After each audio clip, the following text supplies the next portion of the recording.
अस्सलाम वालेकुम। अच्छा भाई, टॉपिक के नाम है फाइलम एस्केलहेलमिन्थेस। जो एस्केलहेलमिन्थेस है, अगर देखा जाए इंट्रोडक्शन के तौर पर, इसको हम नीमाटोडा कहते हैं। नीमाटोडा या राउंड वॉर्म्स कहते हैं। नीमाटोडा या राउंड वॉर्म इस वजह से कहते हैं क्योंकि इसकी इलोंगेटेड बॉडी होती है, लंबी बॉडी होती है और इसके दोनों जो कॉर्नर होते हैं पॉइंटेड एंड होते हैं। इस वजह से इसको नीमाटोडा या राउंड वॉर्म्स का नाम दिया जाता है। साइज़ के लिहाज से अगर देखा जाए, इसके जितने मेंबर्स हैं वो माइक्रोस्कोपिक से लेकर अगर इसकी लेंथ को देखा जाए अप टू 1 मीटर तक आपको इसका साइज़ नज़र आता है। बॉडी स्ट्रक्चर बाइलेटरल सिमेट्री है। अगर वन साइड से कट लगाया जाए तो मिरर इमेज आएगा, दूसरी जहाँ से मर्जी काटें मिरर इमेज नहीं आता। ये बाइलेटरल सिमेट्री की पहचान है। टॉपिक अपलोडेड है, जाके ले लीजिएगा। इसके तरह अगर देखा जाए, इसका जो हेड है नॉट क्लियरली मार्क्ड। इसका जो सर होता है वो क्लियरली आपको नज़र नहीं आता।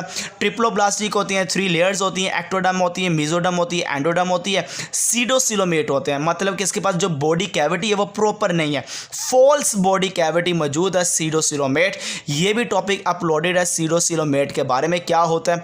तो फॉल्स बॉडी को कहते हैं सीडोसिलोमेट।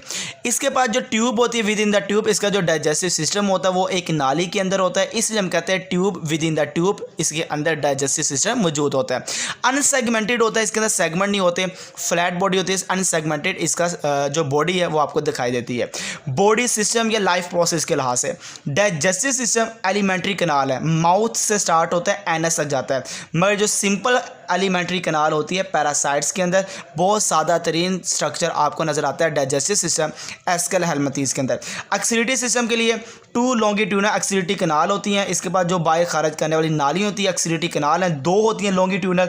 एक्सीलिटी पोर होता है, जहाँ से ये खारिज करती हैं वो सुराख होता है एक्सीलिटी पोर, जो मौजूद होता है वेंट्रल साइड, जो बॉडी की वेंट्रल साइड वहाँ पे एक्सीलिटी पोर है। 2 एक्सीलिटी कनाल है, ये इसका एक्सीलिटी सिस्टम जो कि आपको नज़र आता है इसके मेंबर्स के अंदर।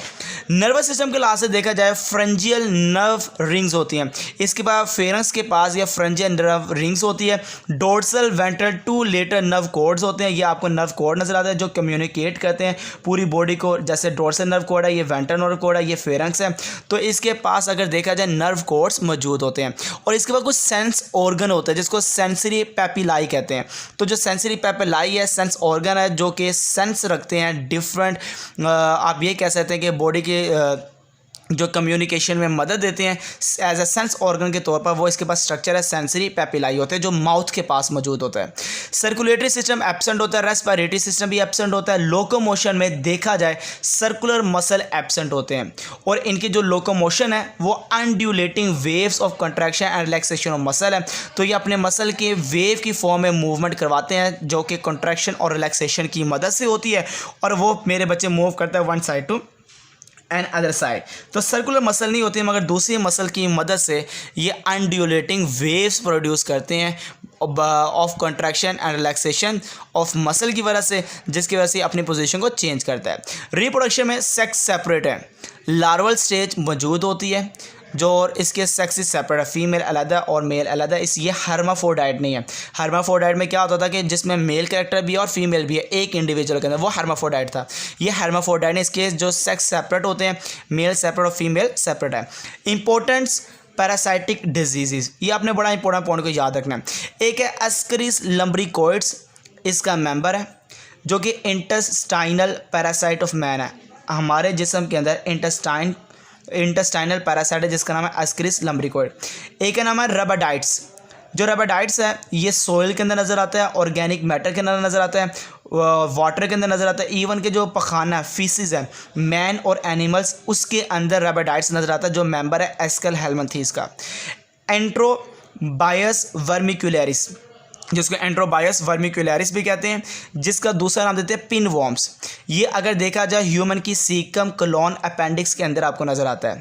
और इसका सबसे बड़ा प्रॉब्लम ये है कि ये इंटेंस ईचिंग करता है ऑफ एनस, आपको खारिश पैदा करता है, खुजली पैदा करता है एनस, जो कि आपके पखाने वाला सुराख है, जिसको आप ये कहते हैं कि इसको बच्चे को चुमूने लड़ रहे हैं ज़्यादा मीठा खाने से या कुछ ऐसा खाने से हो जाता है। तो एनस में इंटेंस ईचिंग स्टार्ट होती है। इवन के inflammation of mucous membrane of colon और अपेंडिक्स, जो म्यूकस मेम्ब्रेन है कोलोन और अपेंडिक्स की, वहाँ पे इन्फ्लेमेशन भी हो जाती है। और ये जो मैंने बताया कि एनस के पास ईचिंग का होना, ये इसी की वजह से होता है, एंट्रोबायस वर्मिकुलरिस की वजह, जो मेंबर है किसका, एस्केलहेलमिन्थेस का। आखिरी मेंबर है जिसका नाम है एनसाइक्लोस्टोमा ड्यूडेनली, ये हमारी किताब में लिखा हुआ है ड्यूडेनली। अब ये हुक वॉर्म को कहते हैं, ये ह्यूमन की स्मॉल इंटेस्टाइन के अंदर रहता है और विलाई के साथ जुड़ा होता है, वहाँ पे सक करता है ब्लड को और रिलीज़ करते हैं एंटीकोगुलेंट को, जिसकी वजह से खून मेरे बच्चे नहीं जमता और कोज करता है एनीमिया, खून की बीमारी, खून की कमी, और रिटार्ड करता है उस इंसान की ग्रोथ को और इंसान की ग्रोथ को रोक लेता है। ये मेरे बच्चे इसका प्रॉब्लम है, जो ये प्रॉब्लम कोज करता है, जो कि पैरासाइटिक है। किसका पैरासाइटिक? हमारा एस्केल हेलमिंथेस फाइलम का एनसाइक्लोस्टोमा ड्यूडेनली। ये मेरे बच्चे थोड़ी सी एग्जांपल मैंने बताई है जो कि पैरासाइटिक डिजीज़ कोज करते हैं एस्केल हेलमिंथेस के मेंबर्स। ओके बेटा, अल्लाह हाफिज़।